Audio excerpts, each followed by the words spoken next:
The attorney called on a Tuesday in March. He said, "Your great-uncle has died. You are the sole heir." I hadn't been to that farm since I was 11 years old. I'm a retired civil rights attorney, 30 years. I know what it means to read a document carefully. When I drove to Tennessee and opened the estate file, I found the 1931 deed at the bottom of the drawer. 4 pages of legal description, fee simple title, surface, bed, and water column. My family had owned a 2,900-acre private lake since 1931. I could see 312 rooftops from the back porch. I could see the docks in my water. And somewhere beneath the surface, at 14 feet of depth, there was an intake pipe. The HOA had been drawing water from my lake since 2009, selling it. 312 households, 13 years, $2.34 million. Their own engineer flagged the ownership issue before they built it. She put it in writing. They filed the memo and built the pipe anyway. I filed suit on a Monday. Let's start right from the beginning. Before we dive in, tell me where you're watching from, and don't forget to like and subscribe.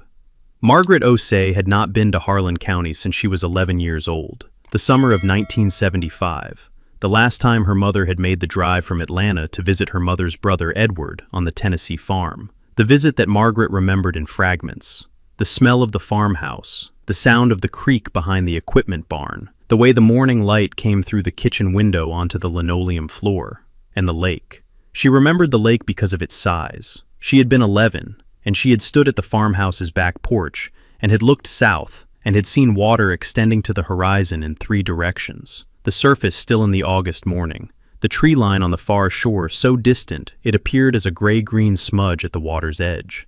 She had asked her mother how big it was, and her mother had said, "Big enough to get lost on."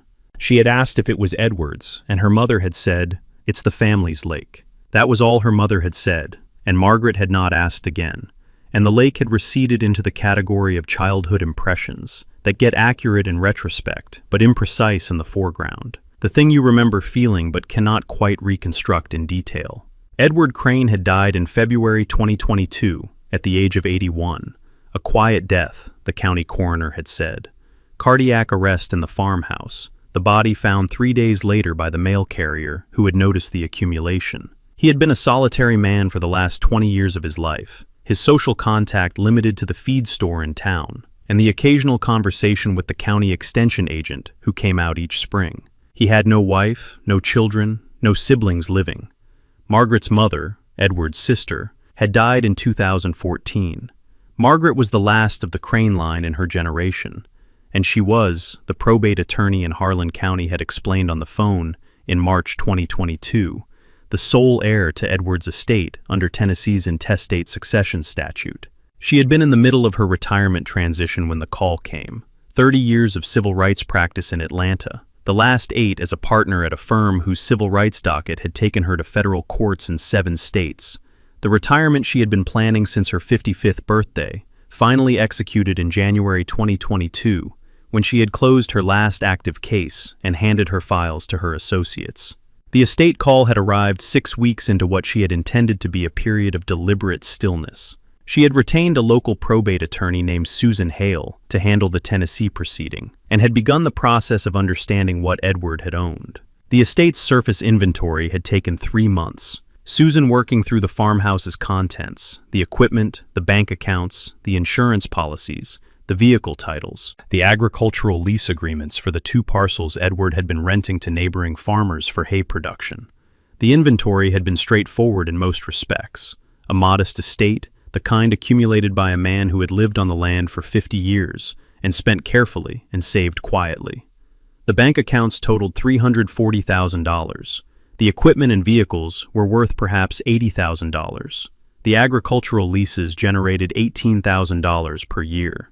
The land had been last, Susan's standard practice to address the real property at the end of the personal property inventory. The deed search and title examination requiring a separate engagement with a title attorney familiar with the county's deed records. She had recommended Calvin Osei. Calvin had been practicing water rights and property law in Tennessee for 24 years. His office in Nashville, his practice covering the full range of Tennessee property law, with a concentration in water rights, riparian doctrine, and the specific legal issues that arose when private land included significant water resources. He had been recommended to Susan by a colleague who had said, "If the Crane estate has water on it, you want Calvin." Susan had not known what water was on it. She had known there was a lake nearby. She had not yet determined whether the lake was on the estate. Calvin had driven to Harlan County on a Thursday morning in September 2022, 7 months after Edward's death, the deed search beginning at the county register's office, where the Crane family's property records had been accumulating since the 1880s. He had requested the complete chain of title for parcel 44-0001-001, the primary Crane parcel, and had sat at the register's research table with the deed books and had begun reading backward from Edward's most recent title instrument. The chain had gone smoothly back through Edward's 1987 inheritance from his father, Thomas Crane, and Thomas's 1952 acquisition from his father, Harold Crane, and Harold's instruments back to the foundational deed that Calvin had found in the 1931 deed book. A warranty deed, recorded April 3, 1931, conveying from the Harlan County Land Company to Harold James Crane and his heirs and assigns forever. The legal description running to 4 pages of metes and bounds that Calvin had read carefully with a county plat map open beside him. He had read the description 3 times. He had taken out his phone and called Susan Hale. He had said, "Susan, Calvin, I'm at the register's office. I need to ask you something about the Crane estate." She had said, "Go ahead." He had said, "Did you know the estate includes the lake?" She had said, "The lake nearby? I assumed that was public water." He had said, "It is not public water." The 1931 deed conveys fee simple title to Harold James Crane and his heirs and assigns to a parcel described as including the surface, bed, and water column of Harlan Lake, 2,900 acres more or less, bounded on the north by the county road, on the east by the ridge line of Crane Mountain, on the south by the natural drainage outlet to Cutler Branch, and on the west by the Western Shore's mean high water mark, where it meets the Lakeview Shores development boundary. The lake is not adjacent to the estate. The lake is the estate. Edward Crane owned the lake. Margaret Osai has inherited a 2,900-acre lake. Susan had been quiet for a moment. She had said, "The whole lake." Calvin had said, "Fee simple, surface, bed, and water column, the same way you own a house, the structure, the foundation, and the air above it." The Crane family has owned Harlan Lake since 1931. Margaret is the current title holder as Edward's sole heir. Susan had said, "I'll call Margaret." Calvin had said, "Tell her I need to speak with her today." And Susan, "Tell her to look at the Lakeview Shores development on the Western Shore before we talk. I want her to know what's there before I explain what I've found in the license agreements." Margaret had driven to Tennessee the following Saturday, the first time in 47 years, the 6-hour drive from Atlanta north through the Tennessee hills, the county road narrowing as she approached Harlan County, the farmhouse appearing at the end of the gravel drive, exactly as she remembered it, and nothing like she remembered it simultaneously. The way places from childhood look when you return to them as an adult and find the scale has changed. She had walked through the farmhouse first. Susan had given her the key, the estate still in probate, the house exactly as Edward had left it, the kitchen with its linoleum floor, and the morning light through the window exactly as she remembered from 1975. She had stood in the kitchen for a moment with her hand on the counter and had thought about her mother and had not allowed herself to stay there long. She had gone to the back porch. The lake was there, south of the farmhouse, visible across the sloping pasture that ran from the porch to the water's edge, the surface gray in the October morning, the tree line on the far shore, the same gray-green smudge she had seen from this porch at age 11.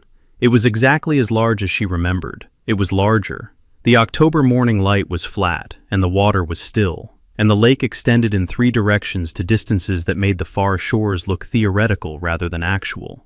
She had stood at the porch railing for a long time. She owned this, the surface, the bed, the water column. 2,900 acres of private lake that her great-uncle Harold had purchased in 1931, and that had passed through Thomas and then Edward, and now to her, a retired civil rights attorney from Atlanta, who had not stood on this porch since 1975, and had not known she would one day own the water she was looking at. To her left, along the western shore, She could see the Lakeview Shores community, the rooftops of the lakefront houses visible above the tree line, the docks extending into her lake from the western bank, the community boat launch visible at the northern end of the development where the shore curved. 312 homes, Calvin had said, built in stages from 1987 to 2004, on 3 sides of her lake. She had gone back inside and had called Calvin.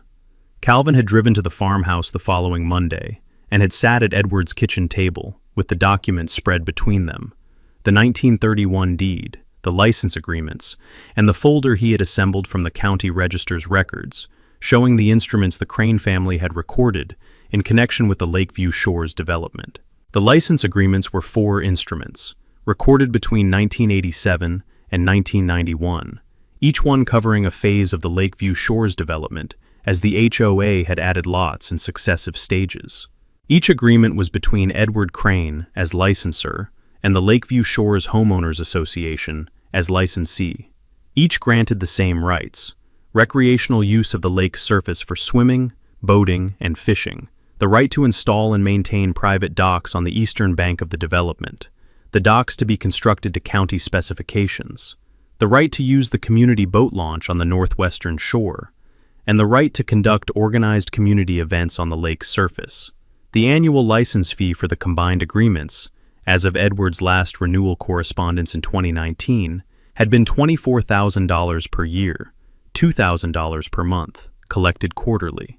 Calvin had set the 4 agreements on the table and had looked at Margaret. He had said, "These are the rights the HOA has: recreational use, docks, fishing, the boat launch. Everything else requires separate authorization." Margaret had said, "What is everything else?"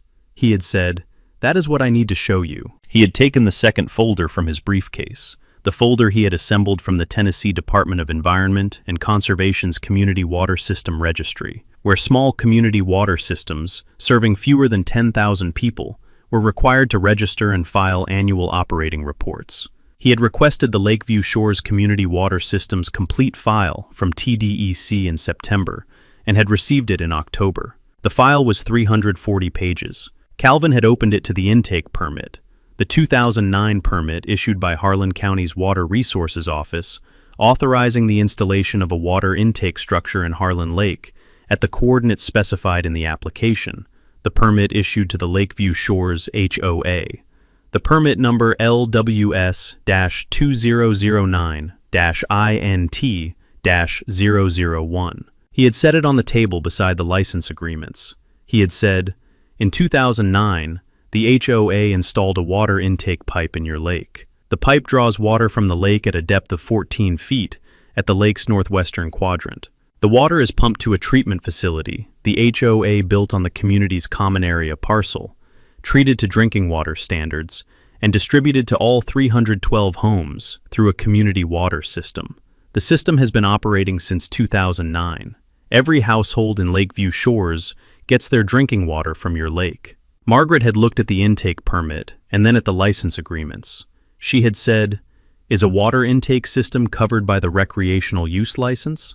Calvin had said, "No, the recreational use license covers surface use, swimming, boating, fishing, dock installation. It does not cover water extraction.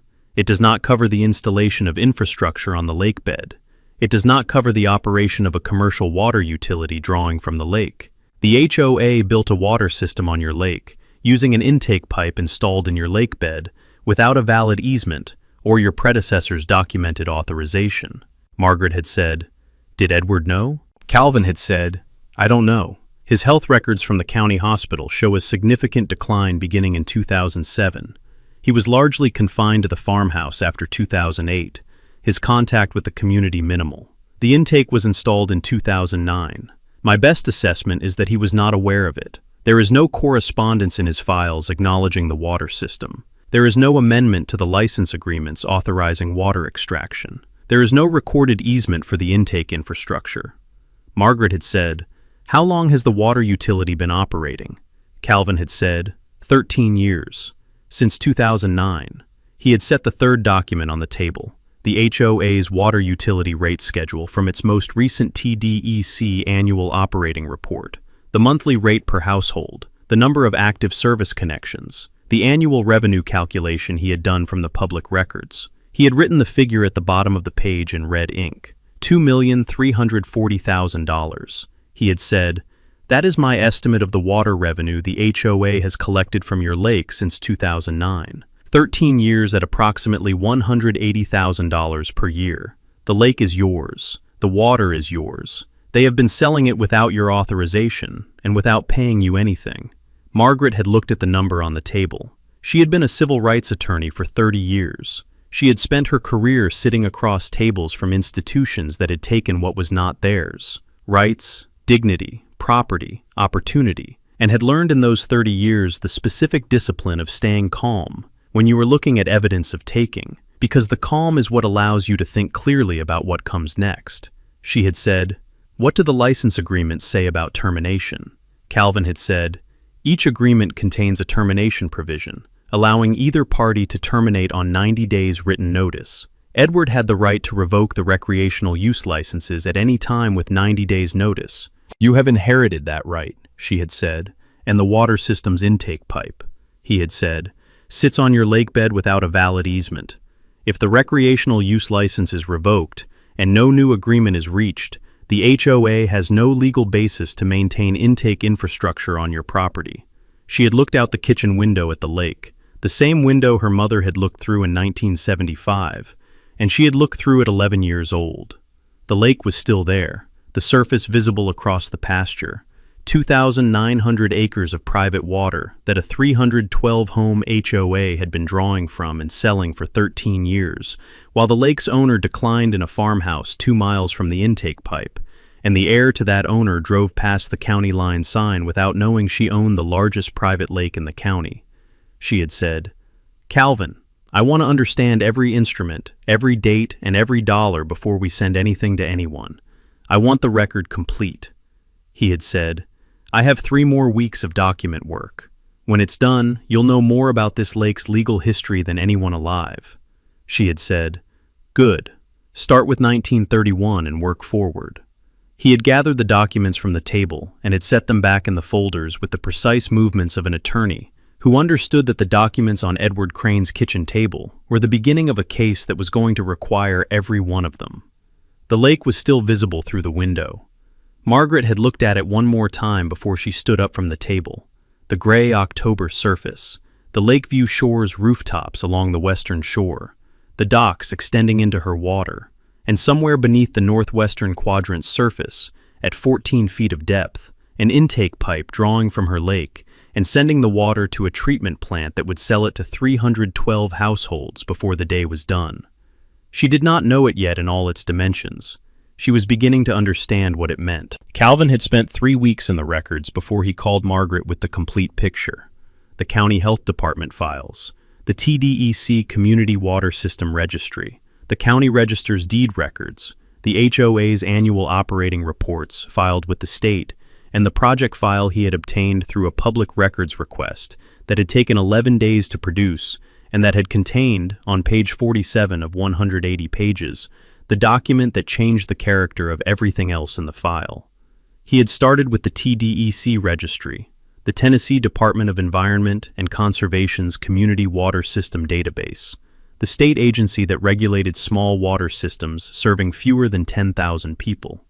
The Lakeview Shore's Community Water System had been registered in 2009 under system number TN3104-LWS, the registration listing the system's water source as Harlan Lake, the intake location at coordinates 36.4417 degrees north, 83.2891 degrees west, the treatment method as conventional filtration and chlorination, and the number of service connections at 312. The system had been filing annual operating reports with TDEC since its first year of operation.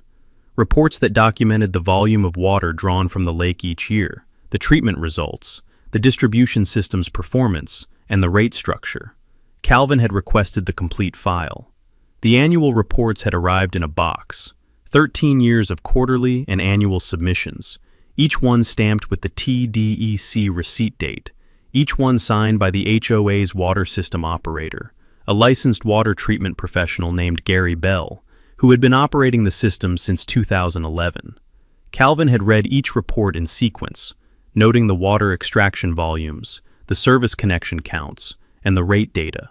He had built a spreadsheet: year, extraction volume in million gallons, number of service connections, monthly rate per household, annual revenue estimate. The extraction volumes had been consistent, between 47 and 62 million gallons per year, depending on precipitation conditions, the variation tracking the county's annual rainfall record. The service connections had held at 312 since the system reached full build-out in 2012. The monthly rate had started at $34 per household in 2009 and had increased to $58 per household by 2022. The rate adjustments documented in the board meeting minutes the HOA had filed with TDEC as part of its annual governance certification. The revenue calculation had taken Calvin 20 minutes. The rate times the connections times 12 months, summed across 13 years, accounting for the rate increases in the years they occurred. He had checked it twice. $2,340,000. 13 years. $180,000 per year at the mature rate. Less in the early years when the rate was lower and the connections were still filling out. The aggregate was $2.34 million drawn from Margaret's Lake, treated, and sold to 312 households at a monthly utility rate, with none of it paid to the lake's owner, because the lake's owner had apparently not known it was happening, and the HOA had apparently not volunteered the information. The county health department file had been the second layer, the local regulatory file that sat alongside the state TDEC registration. The county's role in small community water systems limited to the initial installation permit and the annual inspection of the treatment facility. Calvin had requested the complete county file for the Lakeview Shores water system. The installation permit had been the document he had already seen in the TDEC materials. Permit LWS-2009-INT-001, issued February 14, 2009, authorizing the installation of a water intake structure in Harlan Lake at the specified coordinates. The permit had been issued by the Harlan County Water Resources Office, the issuing officer a county employee named Dennis Howell, who had retired in 2017. The permit application had listed the property on which the intake structure would be installed as the Harlan Lake parcel, owned by, and here the application had left a blank line that had been filled in with the handwritten notation, Lakeview Shores, HOA, Common Area. Calvin had looked at that notation for a long time. The Harlan Lake parcel was not the HOA's common area. The Harlan Lake parcel was parcel 44-0001-001, owned by Edward Crane, deed recorded 1931, chain of title unbroken to the present. The HOA's common area was a separate parcel, the community's land-based common areas, the pool, the clubhouse, the boat launch parking lot, platted as part of the Lakeview Shores subdivision and recorded in the HOA's own name. The intake structure was in the lake. The lake was not the HOA's common area. Dennis Howell had issued the permit without verifying the ownership of the water body in which the intake was being installed. Calvin had noted it in his file memo. Installation permit issued on misrepresented ownership. Applicant described Harlan Lake as HOA common area. Lake is Crane/Osei private property. County permit officer did not verify ownership. The county health department's annual inspection records had shown no issues with the water system's operation. The treatment facility consistently meeting state standards, the distribution system in good repair, the operator certifications current. The inspections had been conducted on the treatment facility's land-based components. No inspection record addressed the legal status of the intake structure's presence in the lake. The project file had arrived on day 11 of the public records request. 180 pages, the complete engineering and construction file for the Lakeview Shores Community Water System project, produced by the county's records office from files that had been submitted as part of the 2009 installation permit application. Calvin had received the file by email, 180 pages in a single PDF, and had begun reading at his desk on a Tuesday evening. The file contained the engineering drawings, the intake pipes design, the pump station specifications, the treatment plant layout, the distribution system maps. It contained the contractor bids, 3 bids, the low bid selected, the contract executed in March 2009. It contained the construction inspection reports, weekly reports from the engineer of record, confirming the installation's progress and compliance with the permit conditions. The engineer of record was Sandra Mew, a licensed civil engineer whose firm, Mew Engineering Associates, had designed the water system and provided construction oversight. Calvin had noted her name and had continued reading. Page 47 was a memorandum, one page, dated November 12, 2008, from Sandra Mew to Dale Richter in his capacity as the HOA's Facilities Committee Chair. The memo's subject line read, Harlan Lake Intake Project, Ownership Confirmation Required. Calvin had read the memo twice before he set the PDF aside and reached for his notepad. Sandra had written, in connection with the design of the proposed community water intake system drawing from Harlan Lake, I have identified a potential title issue that requires resolution before construction can proceed. My review of the county deed records indicates that Harlan Lake may be held in private ownership, specifically as a privately owned water body under the deed instruments recorded by the Crane family beginning in 1931. Before we proceed with the design of an intake structure to be installed in the lake bed, the HOA should confirm the ownership status of the lake bed at the proposed intake location, and, if the lake bed is privately owned, obtain the necessary easement or license from the owner, authorizing the installation and operation of the intake infrastructure. I am not able to certify the intake installation as legally permissible until ownership has been confirmed and any required authorization has been obtained. Please advise on the status of this inquiry. The memo had been sent November 12, 2008. Calvin had searched the project file for any response to the memo, a letter, an email, a follow-up memorandum, anything documenting the HOA's response to Sandra's ownership confirmation requirement. He had read every page of the remaining 133 pages of the project file. There was no response. There was no ownership confirmation. There was no easement. There was no license amendment. There was no documentation of any contact with Edward Crane about the water system.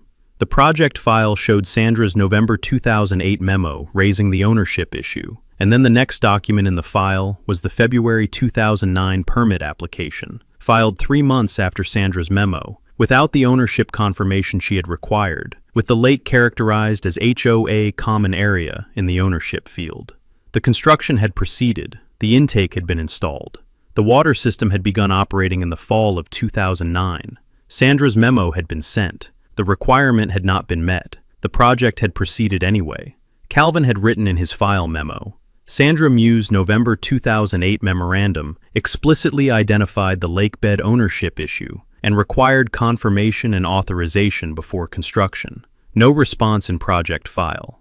No authorization obtained. Construction proceeded without satisfying engineer's own legal precondition. This memo is the most significant document in the file. He had spent the final week assembling the license agreement analysis, reading each of the 4 recorded agreements in sequence, mapping their language against the HOA's water utility operations, identifying the specific provisions that the water system violated and the provisions that were entirely absent. The recreational use provision covered the lake's surface for swimming, boating, and fishing.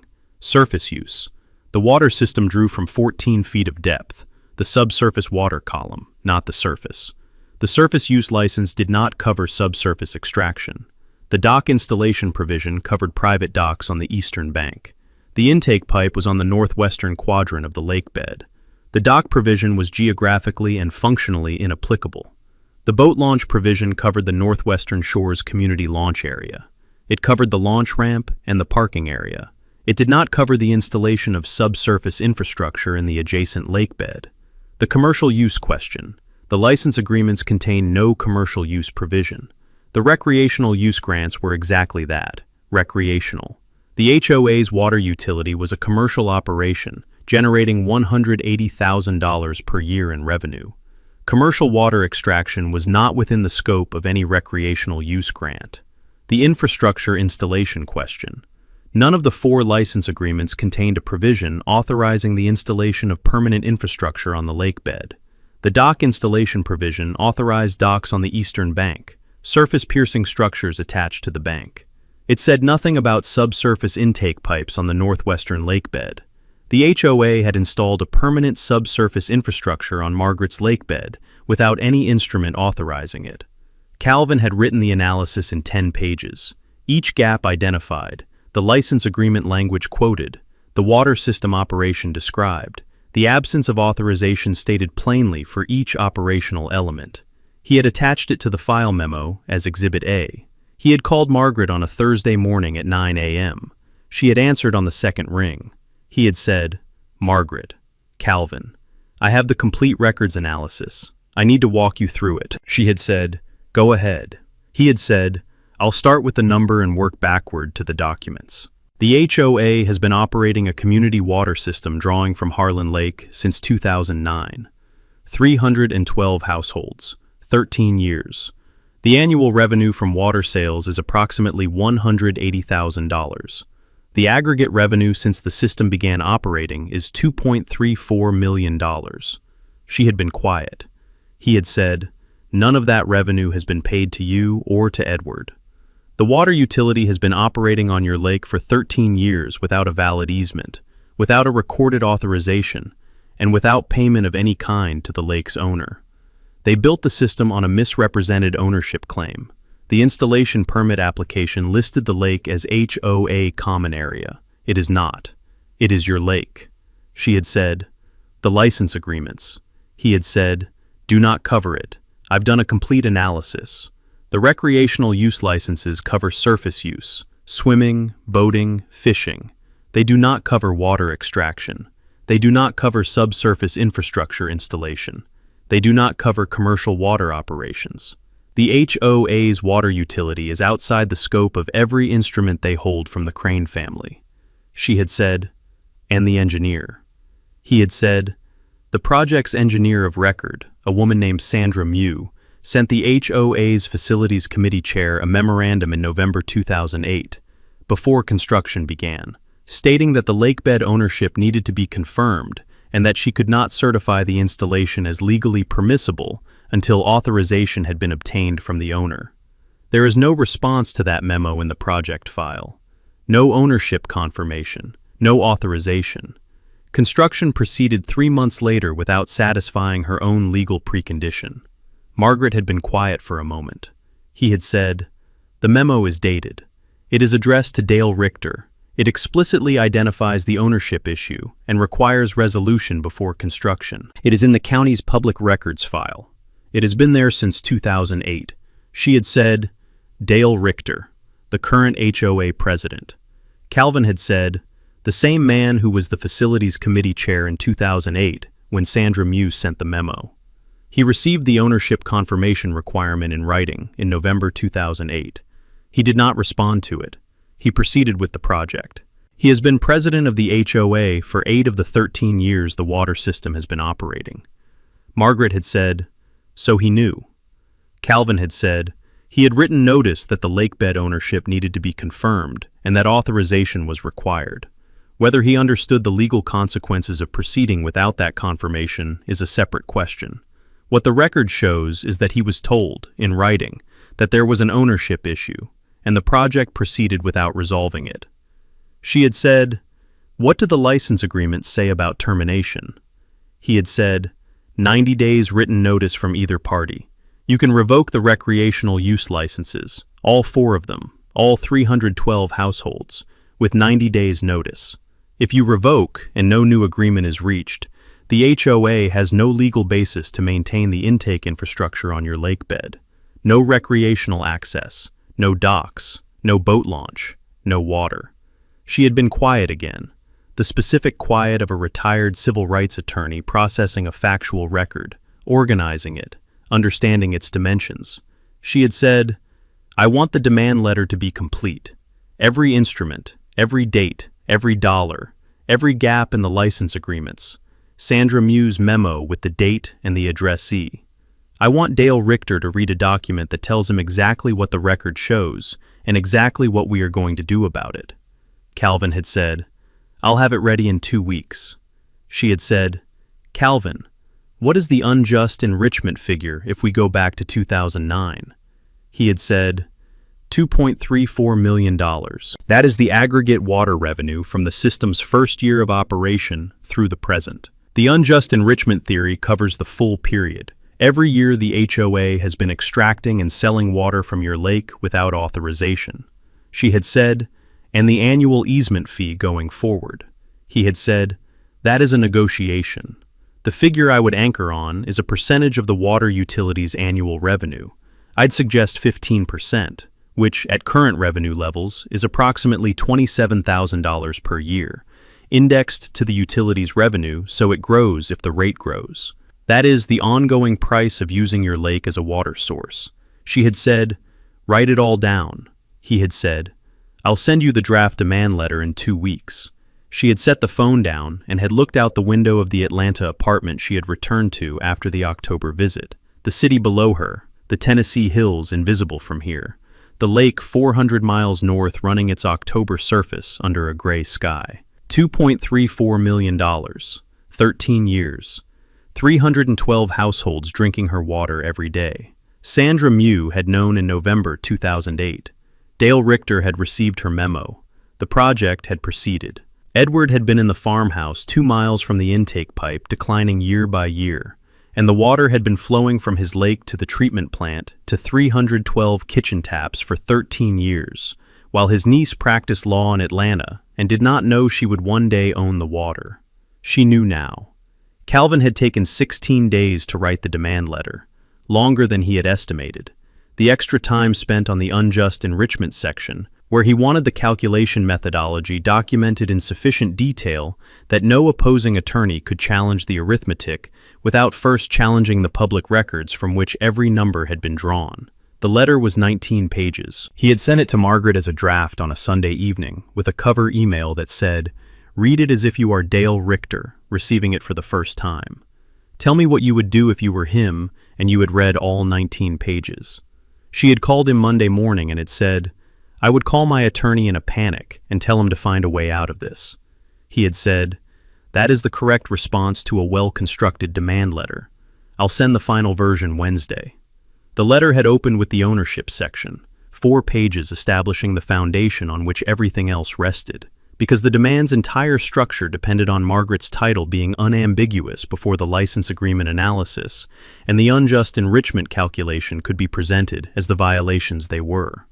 Calvin had quoted the 1931 deed's legal description in full, the 4 pages of metes and bounds that he had read 3 times at the county register's office in September, the description identifying the parcel's boundaries and explicitly conveying the surface, bed, and water column of the body of water known as Harlan Lake, containing approximately 2,900 acres, together with all appurtenances thereto, including all riparian rights, water rights, and mineral rights appurtenant to said water body.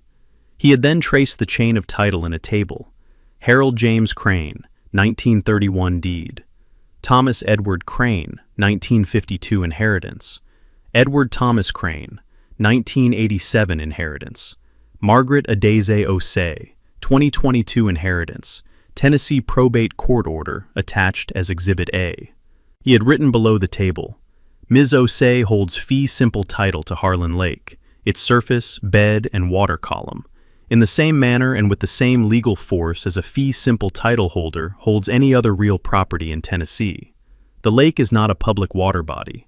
It is not a navigable water subject to public trust doctrine.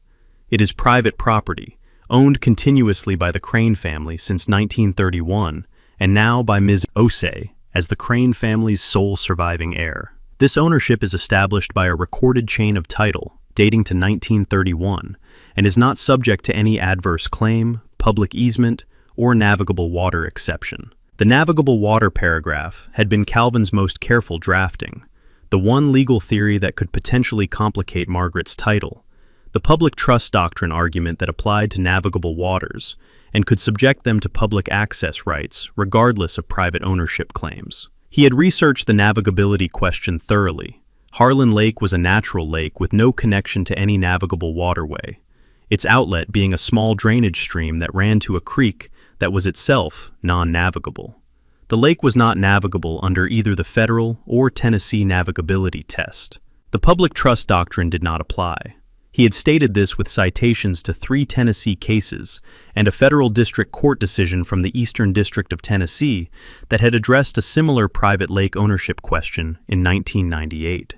He had anticipated the navigability argument because he expected Frank Odom to raise it. He had refuted it before Frank had a chance to make it. The license agreement analysis section had been 6 pages. Each of the 4 recorded agreements addressed in sequence, the recreational use language quoted, the water utility operations described against that language, the gap between the two stated precisely. He had written the section's opening paragraph with the directness he used when he wanted a non-lawyer to understand a legal conclusion without needing to parse the reasoning. The 4 license agreements recorded between 1987 and 1991 grant the Lakeview Shores HOA specific, limited, revocable rights to use Harlan Lake's surface for recreational purposes. They do not grant any right to extract water from the lake. They do not grant any right to install infrastructure on the lakebed. They do not grant any right to operate a commercial water utility using the lake as a source. None of these rights was granted because none was requested and none was negotiated. The HOA's community water system, which has been drawing from Harlan Lake since 2009, has no legal authorization in any recorded instrument. He had then addressed each operational element of the water system against the license agreement language, the extraction, the intake infrastructure, the commercial sale. The extraction. The recreational use grant covers the lake's surface for swimming, boating, and fishing. Water extraction for a community water supply system is not a recreational use of the lake's surface. It is a commercial extraction of a subsurface resource. The surface use license cannot be stretched by interpretation to cover subsurface extraction. The 2 activities are categorically distinct, and the license agreement's drafters addressed one and not the other. The intake infrastructure. The dock installation provision authorizes private docks on the lake's eastern bank. The intake pipe is a subsurface structure installed in the lakebed at the northwestern quadrant. The dock provision is the only infrastructure authorization in any of the 4 agreements, and it addresses a different structure at a different location by a different method. No provision of any license agreement authorizes the installation of a permanent subsurface structure in the lakebed at any location. The commercial sale. The license agreements contain no commercial use provision. The recreational grants are explicitly recreational, personal use for swimming, boating, and fishing. The HOA's water utility sells treated lake water to 312 households at a monthly rate. This is a commercial operation, generating approximately $180,000 per year in revenue. Commercial water extraction and sale is not within the scope of a recreational use license by any reasonable interpretation of the term recreational. He had ended the license agreement section with the Sandra Mew memo. 1 page, the full text of the November 12, 2008 memorandum, quoted in the letter with the exhibit reference, the addressee identified, the date stated, and the legal significance made explicit. Before construction of the intake system began, the HOA's own engineer of record identified the lakebed ownership issue in writing and required ownership confirmation and authorization before she could certify the installation as legally permissible. This memorandum was addressed to Dale Richter, the HOA's Facilities Committee chair at the time, and the association's current president. No response to the memorandum appears in the project file. No ownership confirmation was obtained. No authorization was sought from the lake's owner. Construction proceeded in February 2009 without satisfying the engineer's own stated legal precondition. The HOA proceeded with actual written notice that the lakebed ownership required confirmation and authorization. He had underlined actual written notice in the final draft. Margaret had not asked him to underline it.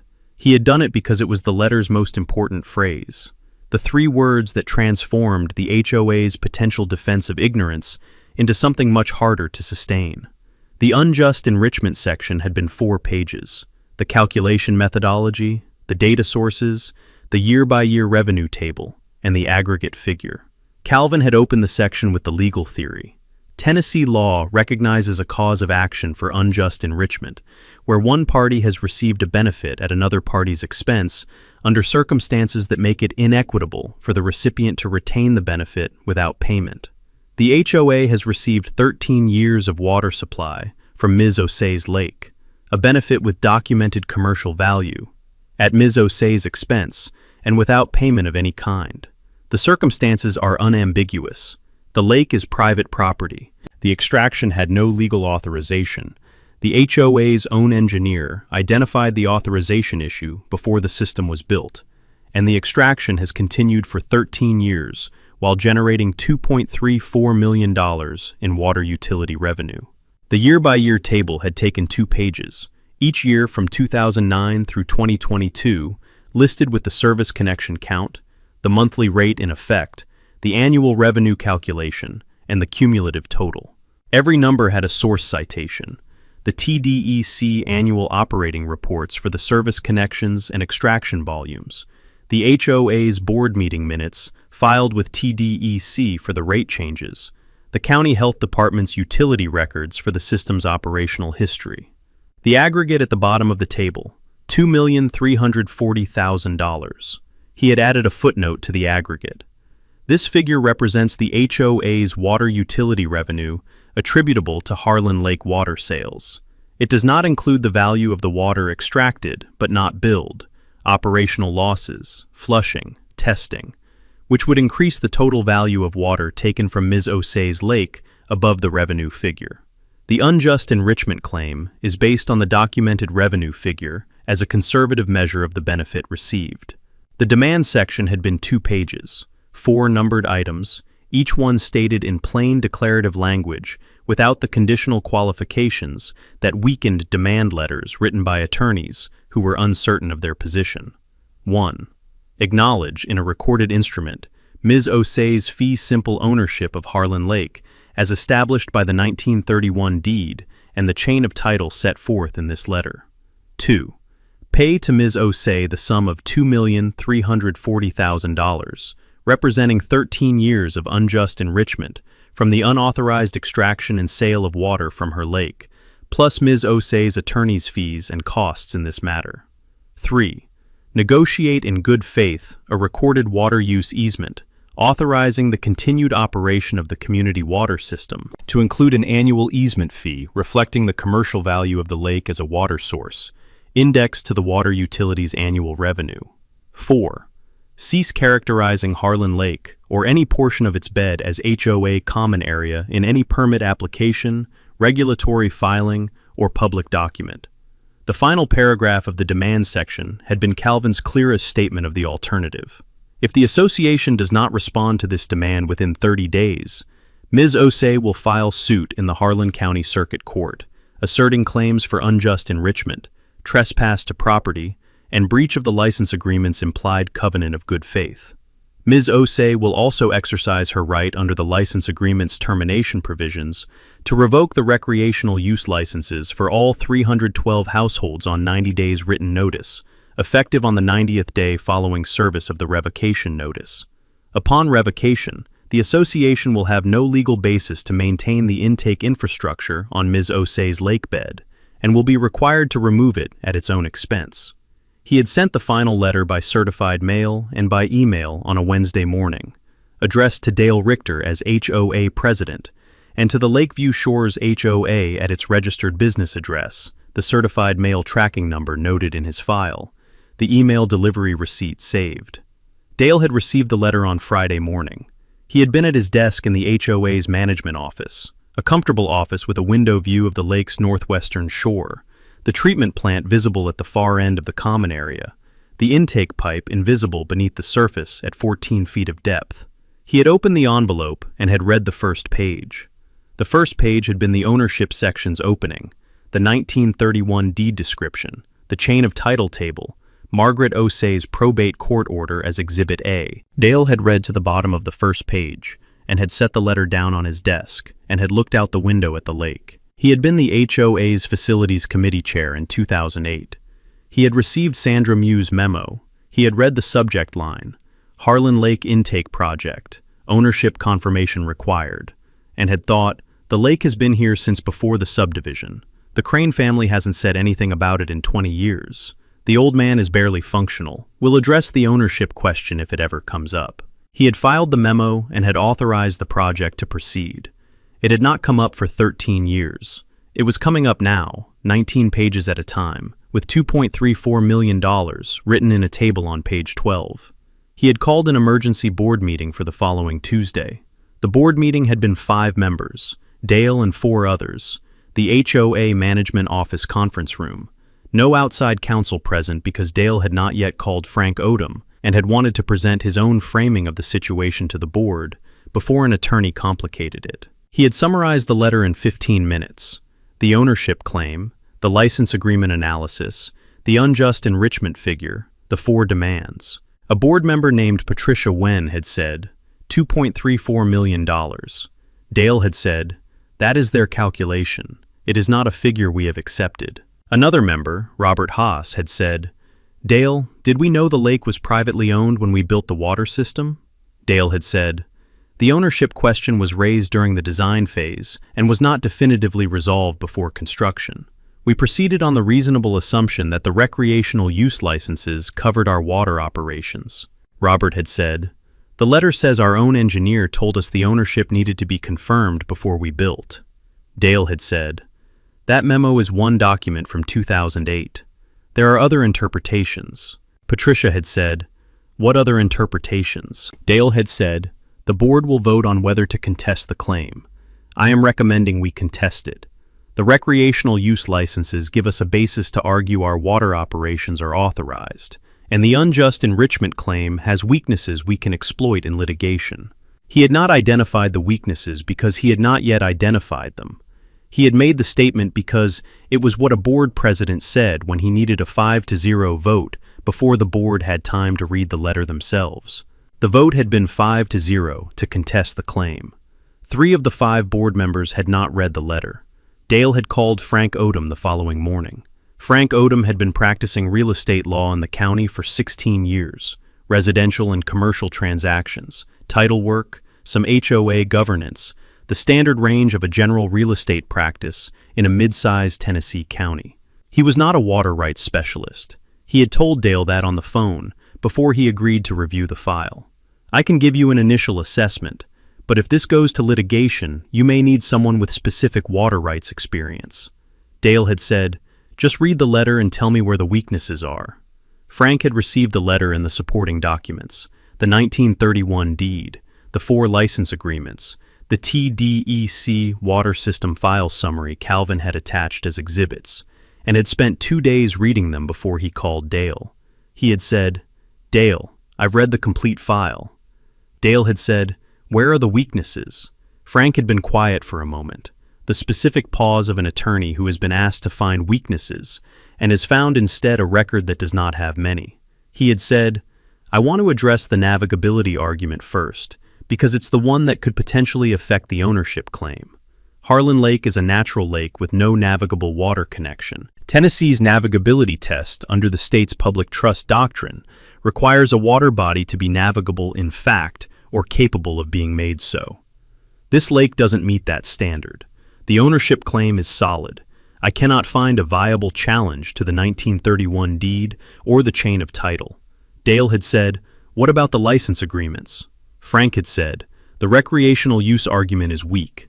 The license agreements say recreational use. They say surface use specifically in the boating and swimming provisions.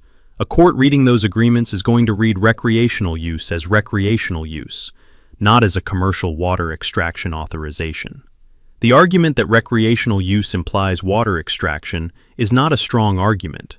It requires the court to stretch the plain meaning of the term recreational to cover a commercial industrial operation. Courts don't do that when the plain meaning is clear. Dale had said, find a stronger argument. Frank had said, Dale, I've looked at the navigability theory, the implied authorization theory, the recreational use expansion theory, and a prescriptive easement theory based on the 13 years of open and continuous use. The prescriptive easement theory is the most viable alternative, but it has a significant problem. Prescriptive easements require adverse use without the owner's permission, and the license agreements establish that the HOA's lake use has always been with the owner's permission, which defeats the adverse use element. Dale had said, what about the implied authorization?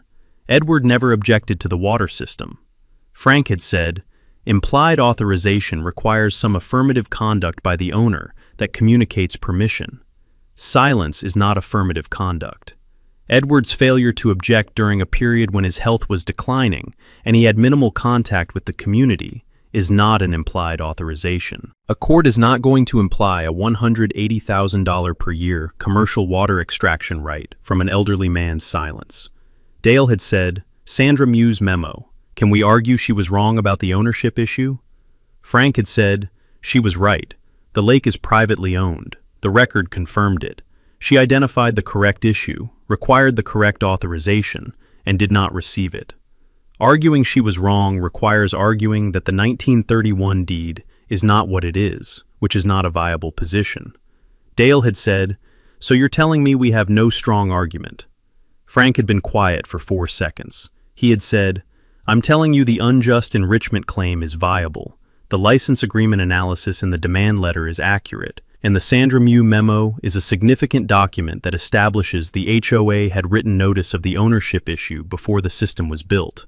That is the record we are working with. My recommendation is to negotiate rather than litigate. Dale had said, we voted to contest the claim. Frank had said, I understand. I'm telling you what the record shows, so you understand what contesting it involves. Dale had said, file a response. Frank had filed a response to the demand letter on the 28th day of the 30-day response window, a 4-page letter asserting the recreational use license as the HOA's authorization for the water system, disputing the unjust enrichment calculations methodology, and declining all 4 demands. The letter had cited no case law. It had not addressed Sandra Mew's memo. It had not addressed the navigability question Calvin had preemptively resolved in the demand letter. Calvin had read it on a Thursday afternoon and had called Margaret. He had said, they filed a response, 4 pages, the recreational use argument, a dispute of the calculation methodology, and a declination of all 4 demands. Margaret had said, did they address the Mew memo? He had said, no. She had said, file the suit. Calvin had filed in Harlan County Circuit Court the following Monday, the complaint asserting unjust enrichment, trespass to property, trespass to chattels for the intake infrastructure on the lakebed, and a declaratory judgment claim seeking a court declaration of Margaret's fee simple ownership of Harlan Lake and the inapplicability of the recreational use licenses to the water system operations. The complaint had attached the 1931 deed, the 4 license agreements, the Sandra Mew memo, and the TDEC water utility records as exhibits. The filing had been public record as of Monday afternoon. By Tuesday morning, Dale Richter had received a call from a reporter at the county newspaper who had pulled the complaint from the circuit court's online docket and had read the Sandra Mew memo and had a question about the 2008 ownership confirmation requirement that Dale had declined to answer. Frank had called Dale at noon and had said, the complaint is well constructed. The Sandra Mew memo is Exhibit 7.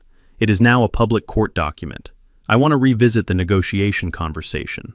Dale had said, we voted to contest. Frank had said, I know. I'm asking you to consider whether the vote should be reconsidered before this goes further. Dale had looked out his office window at the lake, the northwestern shore, the treatment plant, the surface running calm in the November light. The intake pipe was down there at 14 feet, drawing from a lake that a retired civil rights attorney from Atlanta had inherited, and that a 1931 deed, described in 4 pages of metes and bounds, that no argument Frank had found could make, say anything other than what it said. He had said, I'll call a board meeting. The board meeting Dale had called after Frank's Tuesday noon call had been scheduled for Thursday evening, 2 days away. The gap between the call and the meeting filled with the specific tension of a situation that had moved faster than Dale had expected when he voted 5-0 to contest a claim he had not yet fully read. The meeting had not happened. On Wednesday morning, before the Thursday meeting could convene, Calvin had filed the revocation notices. Margaret had made the decision the previous Friday, the day Calvin had called to say the HOA had declined all 4 demands and he was filing suit. She had listened to his summary of the response letter and had asked 2 questions. Is the revocation legally clean, and does it run concurrently with the litigation, or does it complicate it? Calvin had said, The revocation is legally clean. The termination provision in each of the 4 license agreements allows either party to terminate on 90 days written notice without cause. You don't need a reason beyond ownership. You don't need a court order. You don't need the HOA's consent. You send the notice, you wait 90 days, and the licenses are terminated. The recreational use rights, all of them, for all 312 households, end on the 90th day, she had said, and the litigation. He had said, the revocation runs alongside the litigation, not against it. The lawsuit addresses the historical unjust enrichment. The $2.34 million in water revenue the HOA has already collected. The revocation addresses the future. It removes the HOA's legal basis to continue operating the water system after the 90-day period and creates the pressure that brings the HOA to a negotiating table that the lawsuit alone might not produce for 18 months. She had said, the 312 households.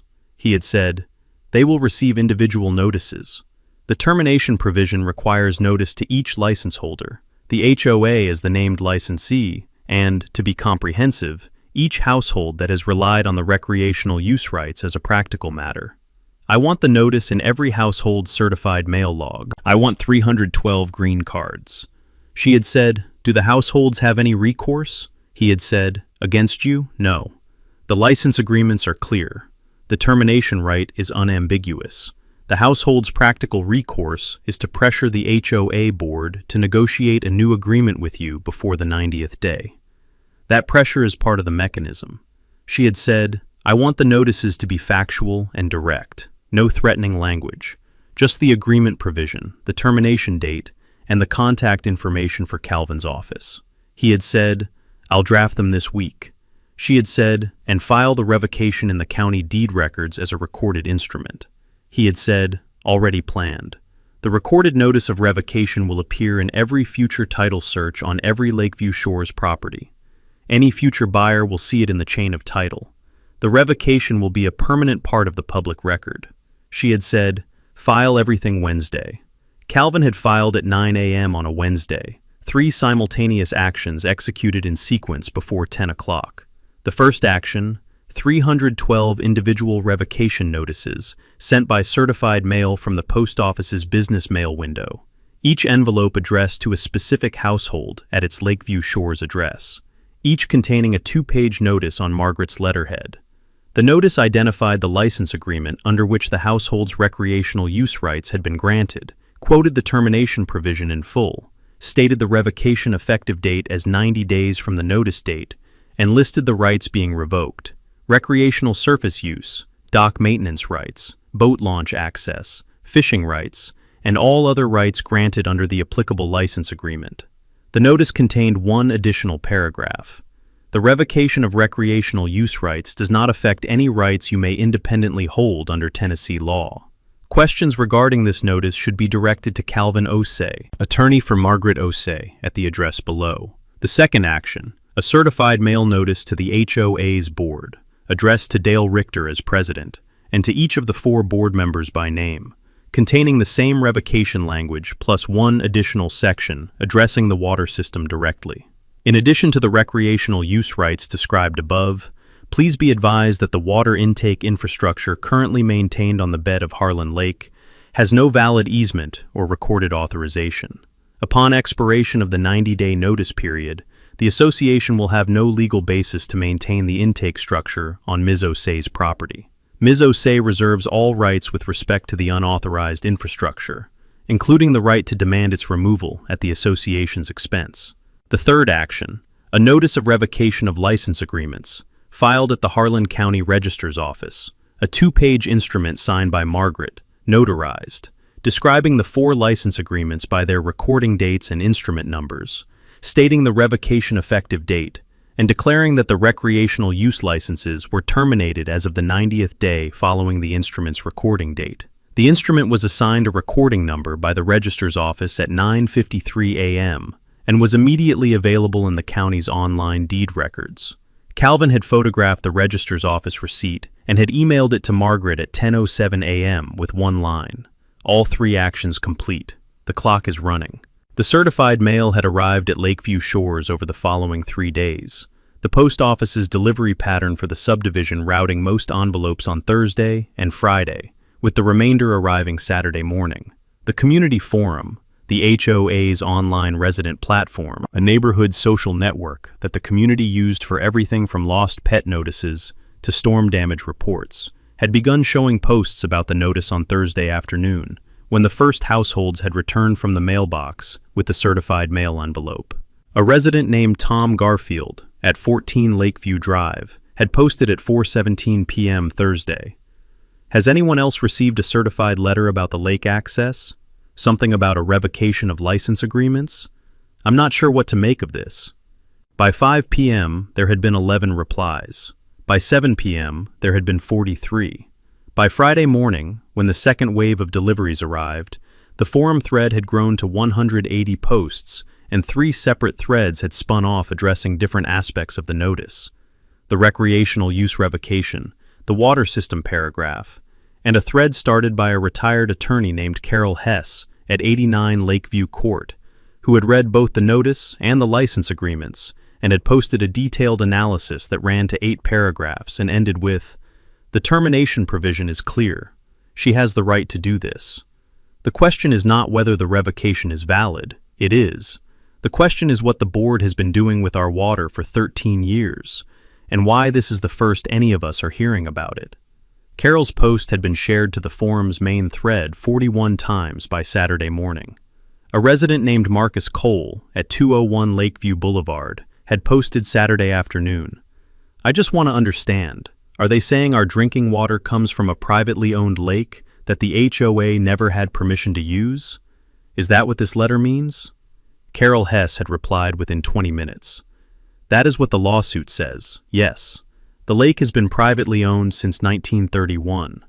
The HOA built a water system in 2009, drawing from the lake. There is apparently a memo from the engineer who designed it, saying the ownership needed to be confirmed before construction. The lawsuit says it never was." The thread had run to 340 posts by Sunday evening. Dale Richter had been reading the forum from his office since Thursday afternoon. He had not posted. He had called Frank Odom on Friday morning. Frank had said, "I've seen the notices. The revocation is valid.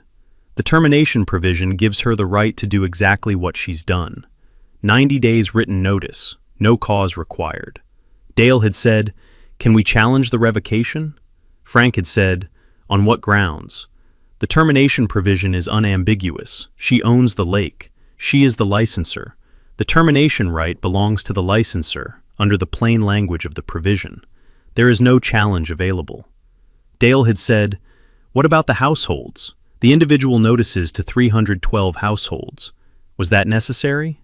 Frank had said, "The agreements identify the HOA as the named licensee, but the individual household rights flow from the HOA's license.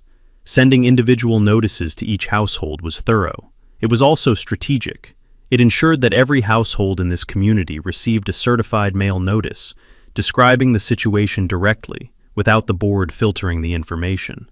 Every household knows, in writing, what is happening." Dale had said, "The water system." Frank had said, "The notice to the board on the water system is explicit. Upon expiration of 90 days, the HOA has no legal basis to maintain the intake infrastructure on her property.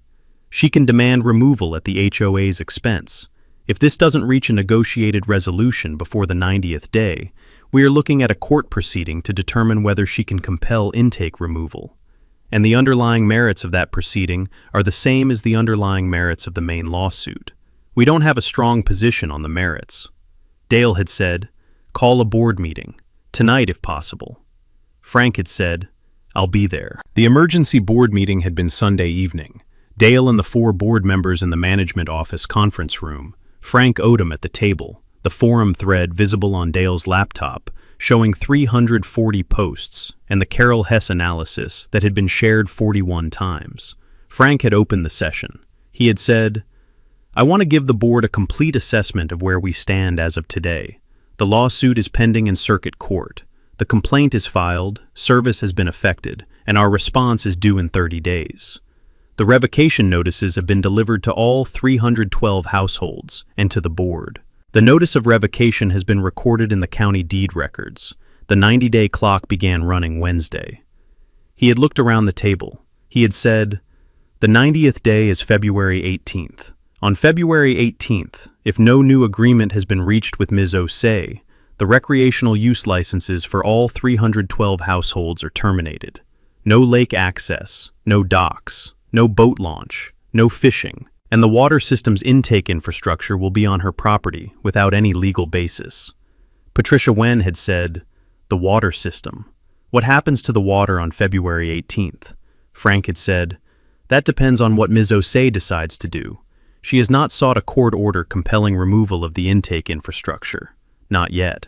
If the license period expires without a new agreement, she has the right to demand removal. Whether she demands it immediately or uses the threat of removal as leverage in ongoing negotiations is her decision. But the HOA's ability to continue operating the water system after February 18th depends entirely on Ms. Osei's forbearance. She is under no legal obligation to allow the intake to continue operating after the licenses expire." Robert Haas had said, "We are talking about the drinking water for 312 households." Frank had said, "Yes." Robert had said, "Dale, when did you know the lake was privately owned?" Dale had said, "The ownership question was raised during the design phase in 2008 and was not definitively resolved before construction." Robert had said, "Sandra Mew's memo. You received it." Dale had said, "I received it. The project proceeded on the assessment that the recreational use licenses were broad enough to cover the water system operations." Robert had said, "Whose assessment was that?" Dale had said, "The board at the time authorized the project." Robert had said, "You were the facilities committee chair. You received a memo from the engineer saying the lakebed ownership needed to be confirmed. Did you confirm it?" Dale had said, "The project proceeded." The room had been quiet. Frank had said, "I want to move to the practical question, which is what the board does in the next 90 days. The litigation will not resolve before February 18th. Court proceedings at this stage run on months, not weeks. The 90-day window is the operative deadline. If the board wants to protect the recreational access rights and the water system beyond February 18th, the path is negotiation with Ms. Osei. Her demand letter set out 4 terms. We declined all 4. We are now in a position where the litigation is filed, the revocation is recorded, and the 90-day clock is running." Patricia had said, "What are her terms?" Frank had said, "Acknowledge her ownership in a recorded instrument. Pay $2.34 million in unjust enrichment. Negotiate a recorded water use easement with an annual fee indexed to the water utilities revenue, and a governance provision giving her parcel a voice in HOA decisions affecting the lake, plus attorney's fees." A board member named James Howell had said, $2.34 million. Frank had said, "That is the unjust enrichment calculation for 13 years of water revenue. It is a large number. It is also a number that the HOA's Directors and Officers Insurance Carrier is going to be very interested in, particularly in connection with the Sandra Mew memo. I would recommend the board authorize me to contact the D&O carrier Monday morning." Dale had said, "What does the D&O carrier have to do with this?" Frank had said, "The Sandra Mew memo establishes that the HOA received written notice of the lakebed ownership issue before construction began. A D&O policy covers board members acting in good faith within their authority. A board, specifically a facilities committee chair, who receives written notice of an ownership issue and proceeds without resolving it, may have difficulty establishing that the decision was made in good faith. The carrier needs to review the file before we go further in the litigation or the negotiation." The room had been quiet again. Dale had looked at the laptop showing the forum thread, Carol Hess's analysis at the top of the thread, the 340 posts below it, the community asking the same questions Robert Haas had asked at the table 20 minutes ago. Frank had said, "The 90-day clock is running. The board has until February 18th to reach an agreement or face losing everything: the recreational access, the docks, the boat launch, and the legal basis for the water system. My recommendation is to authorize negotiation with Ms. Osei's attorney immediately and to contact the D&O carrier Monday morning." Dale had said, "The board will vote on authorizing negotiation." The vote had been 4-1, Dale voting against, the 4 other board members voting to authorize negotiation. Patricia Wen saying as she voted, "Dale, the clock started Wednesday. We have 87 days." Dale had looked at the lake through his office window. The northwestern shore, the treatment plant, the surface flat and dark in the Sunday evening. The intake pipe was still down there. The water was still flowing. The 90-day clock was running, and the notices were in 312 mailboxes, and the revocation was in the county deed records, and a retired civil rights attorney from Atlanta was waiting for Frank Odom's call. He had said, "Authorize the call." Frank had called Calvin the Monday after the board meeting, 8 days after the revocation notices had arrived in Lakeview Shore's mailboxes, 7 days after the forum thread had reached 340 posts, and the morning after Frank had spent Sunday reading the D&O policy language against the Sandra Mew memo, and had concluded that the conversation with the carrier was going to be uncomfortable. He had said, "Calvin, Frank Odom, the board has authorized negotiation. I'd like to set a first session." Calvin had said, "Margaret's terms are in the demand letter. They haven't changed." Frank had said, "I understand. The board wants to discuss them." Calvin had said, "Thursday at 2. The first session had been in Calvin's conference room, a rented office suite in the county seat. The conference room table seating 6, Frank on one side with a yellow legal pad and the demand letter annotated in the margins. Calvin on the other side with a clean copy of the demand letter and a 1-page term sheet he had prepared for Margaret's approval the previous week. Frank had opened by saying, "The board has authorized me to negotiate in good faith on all 4 terms. I want to address them in sequence." Calvin had said, "Margaret's terms are not a package for sequential negotiation. They are an integrated settlement. Each term depends on the others. Ownership acknowledgement and recorded easements are non-negotiable in their form. The financial terms have a negotiation range. The governance provision has a negotiation range." Frank had said, "The board's position on ownership acknowledgement is that they are prepared to record an instrument acknowledging Ms. Osei's fee simple title to Harlan Lake." Calvin had said, "Then we have agreement on term 1. Frank had said, "The unjust enrichment figure is contested. The board's position is that the $2.34 million calculation overstates the benefit because the water utilities operating costs should be deducted from the revenue figure. The HOA didn't retain $2.34 million in profit. It retained the revenue minus treatment, distribution, and staffing costs." Calvin had been quiet for 3 seconds. He had said, "Unjust enrichment under Tennessee law measures the benefit received, not the profit retained. The benefit the HOA received was the use of Margaret's water, a resource with commercial value equal to what the HOA charged for it. The HOA's internal operating costs for treating and distributing the water are the HOA's own expenditures, not deductions from the value of the resource they took from Margaret's Lake without authorization. The $2.34 million is the value of the water. The unjust enrichment figure is $2.34 million. Frank had written something on his legal pad. He had said, "The board is also asking whether the figure can be structured as a payment over time rather than a lump sum." Calvin had said, "Margaret's preference is a lump sum. She will consider a structured payment over a maximum of 3 years, with interest at the Tennessee judgment rate, if the board can document that a lump sum creates a genuine hardship. I will need the HOA's financial statements for the past 3 years to assess that claim." Frank had said, "I'll request them from the board." Calvin had said, "The annual easement fee. Margaret's position is 15% of the water utility's annual gross revenue, indexed to the utility's revenue, so the fee grows proportionally if the rate or service connections increase. At current revenue levels, that is approximately $27,000 per year." Frank had said, "The board's counterposition is 5%. Calvin had said, "Margaret will consider 10% as a floor." The rationale: the lake is the sole source of the utility's water supply. Without access to the lake, the utility has no product to sell. A 10% fee on gross revenue is a reasonable commercial return for the use of the essential resource." Frank had written again. He had said, "The recreational use easement replacing the revoked licenses. The board's position is that the new easement should replicate the terms of the existing license agreements as closely as possible. Calvin had said, "The new instrument will be a recorded easement, not a revocable license. The form is different. The substance can replicate the recreational use terms, surface access, docks, boat launch. But the new instrument will be recorded and will run with the land, and it will contain an explicit provision stating that it does not authorize water extraction, subsurface infrastructure installation, or commercial use of the lake. The authorization gap that produced this litigation will not exist in the new instrument." Frank had said, "The board will accept that form." Calvin had said, "The governance provision."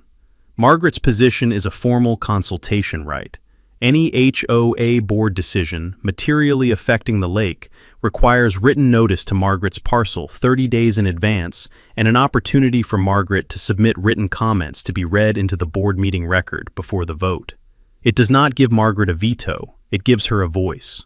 Frank had said, "The board's concern is that the consultation requirement creates a procedural burden for routine decisions." Calvin had said, "The provision covers decisions materially affecting the lake. Routine maintenance, rate adjustments, staffing, those don't affect the lake materially. Water system expansion, new infrastructure on the lake bed, changes to recreational use, those do. The trigger language can be defined in the instrument." Frank had said, "I'll take the governance provision back to the board with that framing."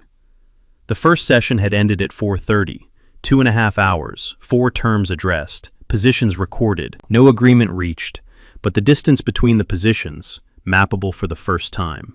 Calvin had emailed Margaret a session summary that evening, with a 1-sentence assessment.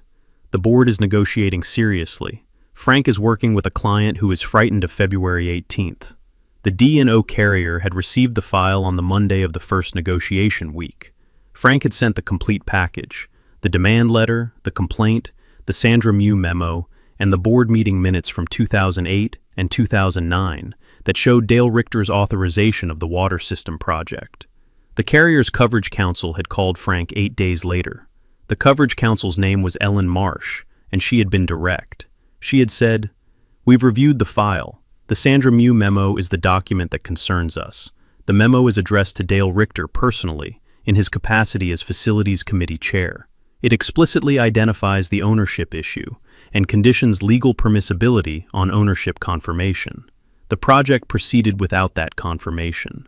Our coverage analysis is that a board officer who receives written notice of a specific legal risk and proceeds without addressing it has difficulty establishing the good faith standard our policy requires for coverage." Frank had said, "The board voted to proceed with the project." Ellen had said, "The board voted after the Facilities Committee Chair presented the project for approval. The question for coverage is whether the committee chair disclosed Sandra Mew's memo to the full board when he presented the project. Do the 2009 board minutes reflect that disclosure?" Frank had reviewed the 2009 minutes. They did not reference the Mew memo. He had said, "The minutes don't reflect a specific disclosure of the memo." Ellen had said, "Then we have a coverage question for Dale Richter individually. The other board members who voted in 2009 without knowledge of the memo may have a different coverage position. I'll need to interview Dale before we make a coverage determination." Frank had reported the carrier conversation to the board at the second negotiation session's preliminary call. He had said, "The carrier is reviewing individual coverage for Dale based on the memo disclosure question. The other board members have a potentially stronger coverage position. I want the board to understand that the litigation strategy and the coverage question are now linked." Patricia Wen had said, "Linked how?" Frank had said, "If Dale's individual coverage is denied and the board's collective position is to contest the litigation, the board members who voted in 2009 may have coverage, but Dale may not. The settlement negotiation becomes, in part, a vehicle for resolving the coverage question. If the case settles, the coverage question is resolved as part of the settlement. If the case goes to trial and Dale is found to have proceeded with actual notice of the ownership issue, the carrier's coverage denial for Dale becomes operative at the worst possible moment." Dale had been on the call. He had not spoken for 40 seconds. He had then said, "Negotiate the settlement." The second and third sessions had narrowed the financial terms.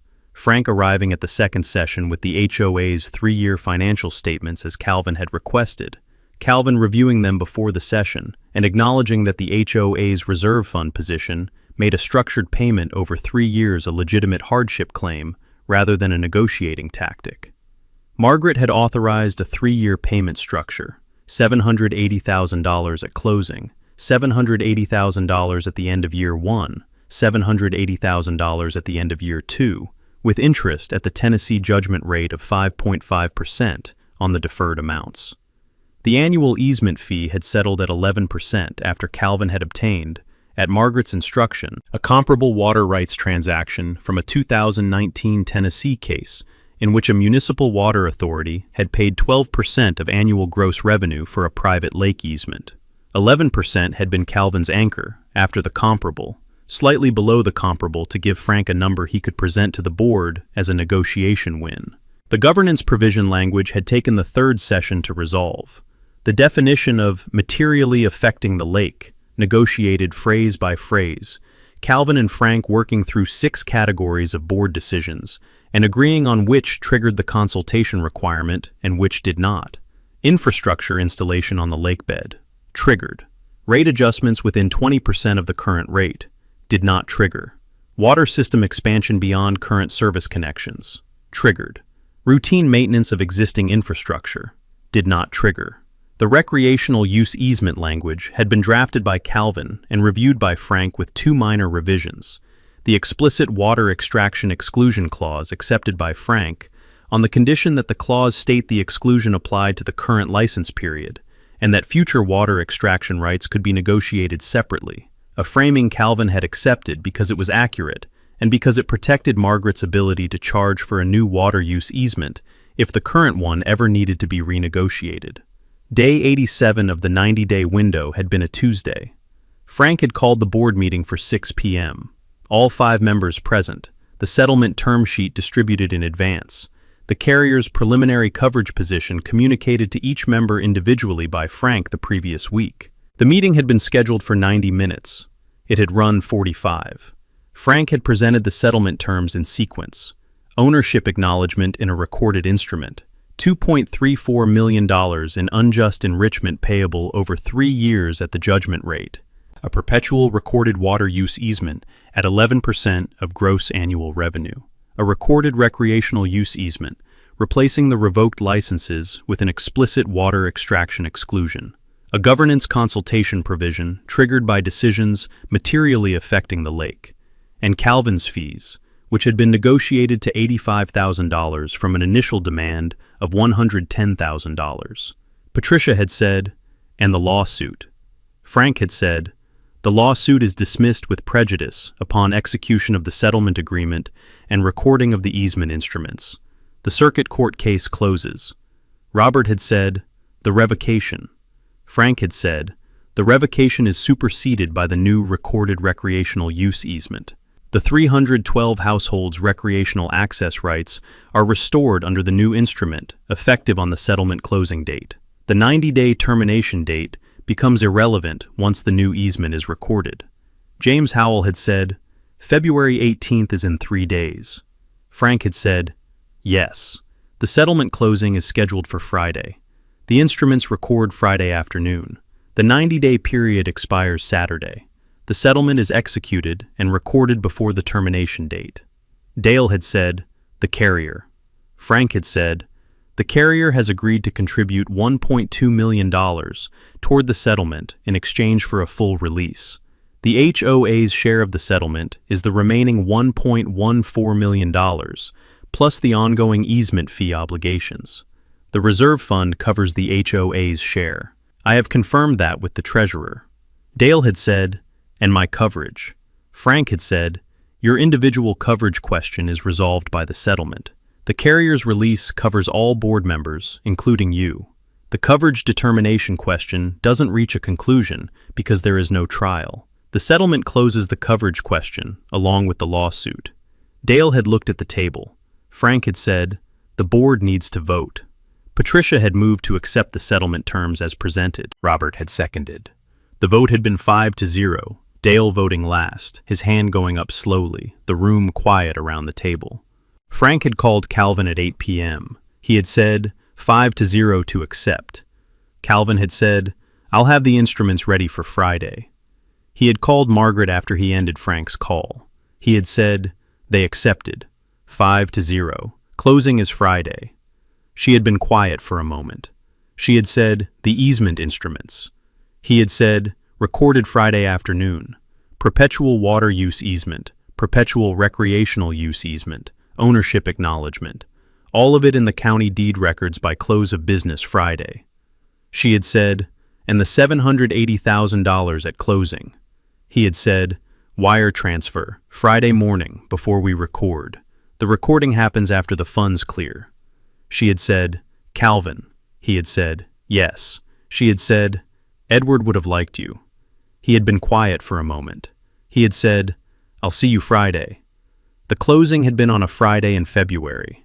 A gray morning, the county seat quiet at 9 a.m., the escrow company's conference room holding Calvin, Frank, Margaret on a video call from Atlanta, and a notary public named Diane, who had been notarizing real estate instruments in Harlan County for 22 years, and who had read the ownership acknowledgement instrument's legal description with the particular attention she gave to documents that were going to matter.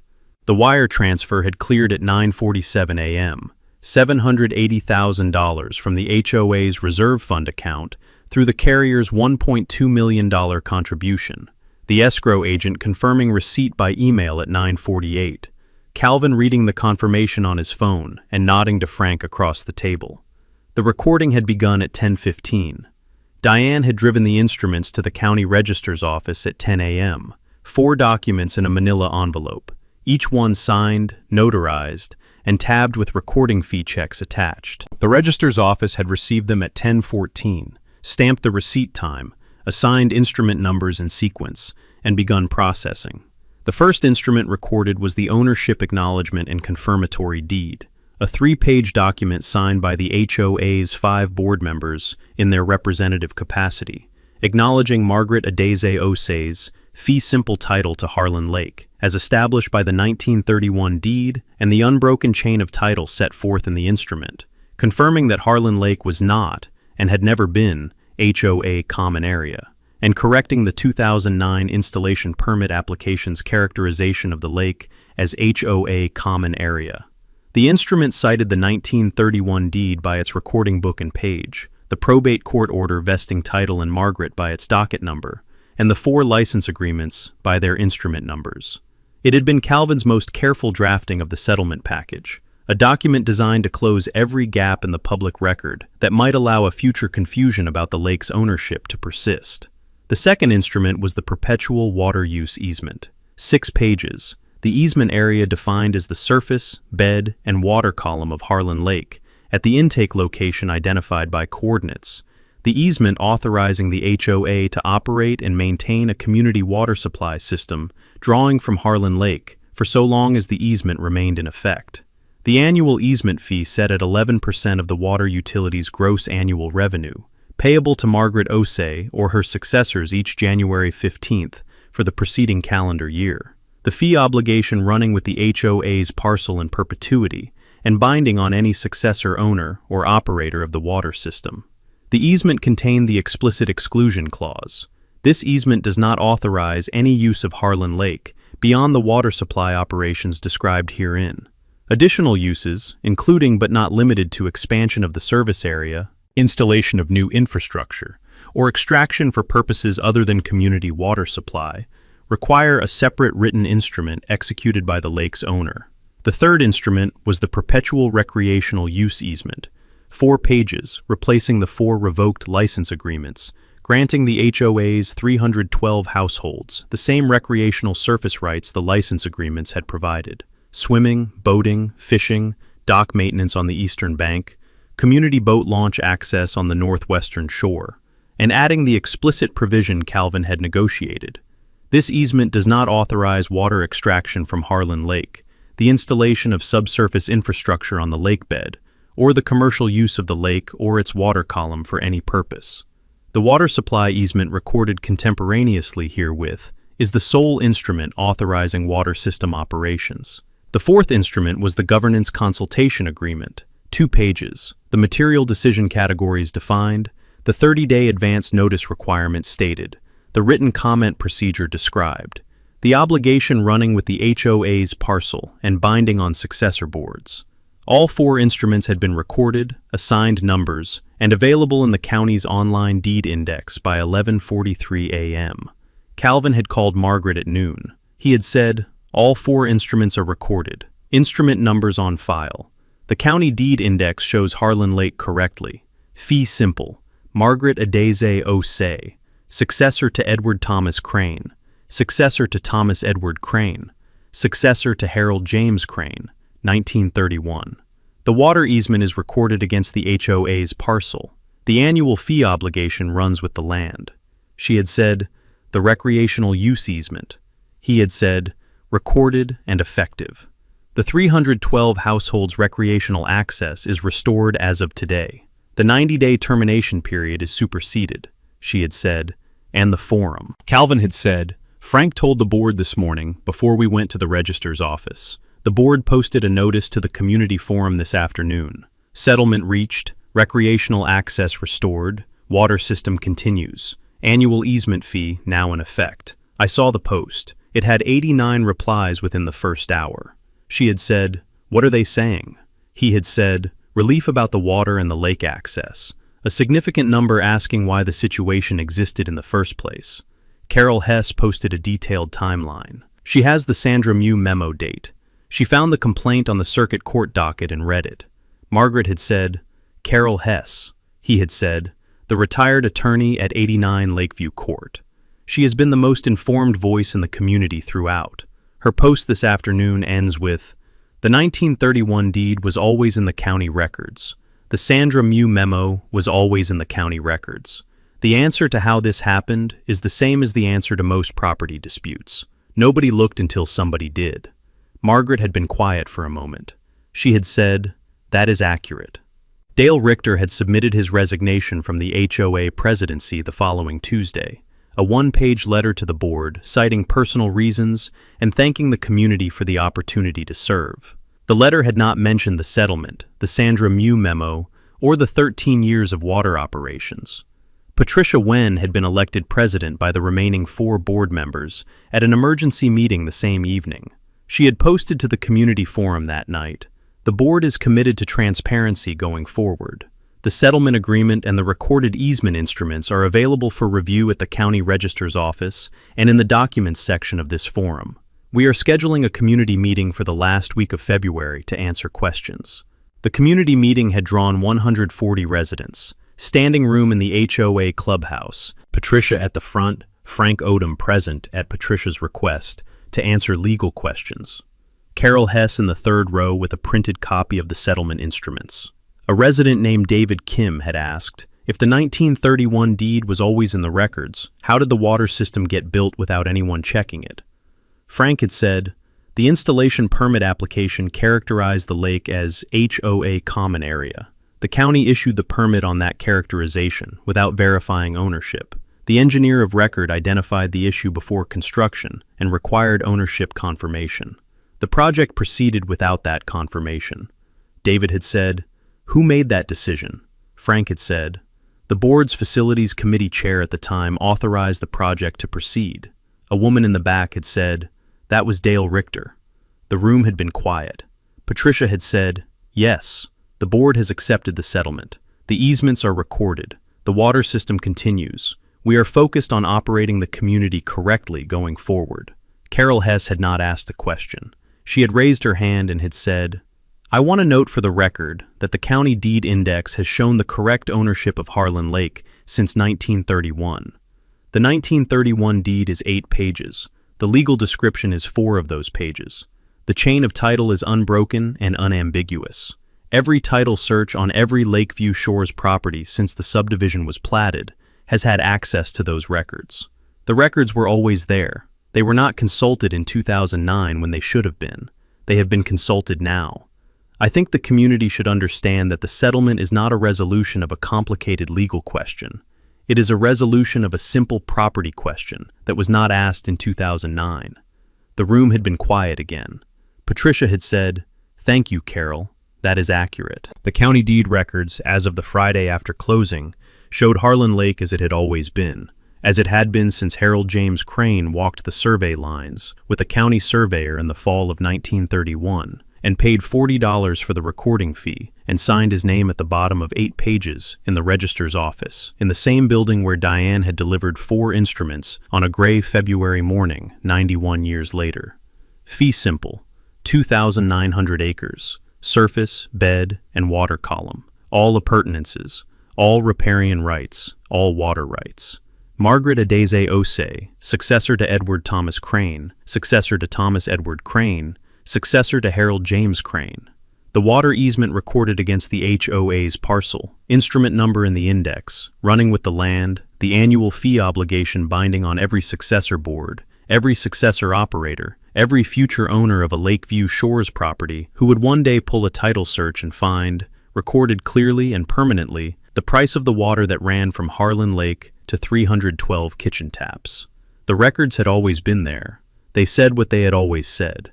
They said it now to anyone who looked. She had driven up from Atlanta on Thursday, arriving at the farmhouse in the late afternoon with the February light thinning over the ridge, the gravel drive unchanged from October, the porch boards carrying the particular give that Edward had never repaired because he said the sound told him who was coming. She had slept in the farmhouse. She had made coffee at Edward's stove and had sat at his desk and had read through the settlement instruments one more time, not checking them, Calvin had checked them, but reading them the way you read a document that closes something, following the language from the first recital to the final signature block, the ownership acknowledgement naming her in the line of succession that went back to the man in the hallway photograph. She had gone to bed at 10. She had driven to the eastern shore at first light. The gravel track Edward had maintained for 50 years of fishing was passable in February, the ground frozen enough to hold the car. She had parked at the old wooden dock and had walked to the end of it and had stood there in the cold morning, the lake in front of her, 2,900 acres running west to the far shore, where the HOA's boat launch sat quiet at this hour, the surface holding the early light in the flat wave February lakes hold light, before the sun has cleared the ridge. The intake pipe was at 14 feet, somewhere to the northwest, invisible from here, invisible from anywhere on the surface, present only in the public records that now described it correctly. She had looked at the lake for a long time. She had thought about Edward, the 50 years he had walked this shore, the mornings he had come here before the farmhouse day began. He had not known about the intake pipe. She believed that. No contact from the HOA, no county inquiry, no instrument in the chain of title that would have told an aging man in a farmhouse 2 miles from the shore that a water utility had gone into his lake while his attention was on the smaller distances of a life winding down. She had thought about Harold, the man in the photograph, the man who had paid the recording fee in 1931 and signed his name at the bottom of 8 pages, and had thereby placed Harlan Lake in the county deed records in a manner that held through 91 years and 3 generations, and 1 litigation, and 4 settlement instruments recorded on a gray Friday morning in February. Harold had not known his deed would do the work it did. He had simply done what you did with land in 1931.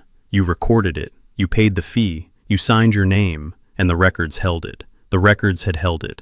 She had walked the eastern shore for an hour, south from the dock along the bank, the water clear at the edge over a gravel bottom, the lake visible through the tree line at intervals.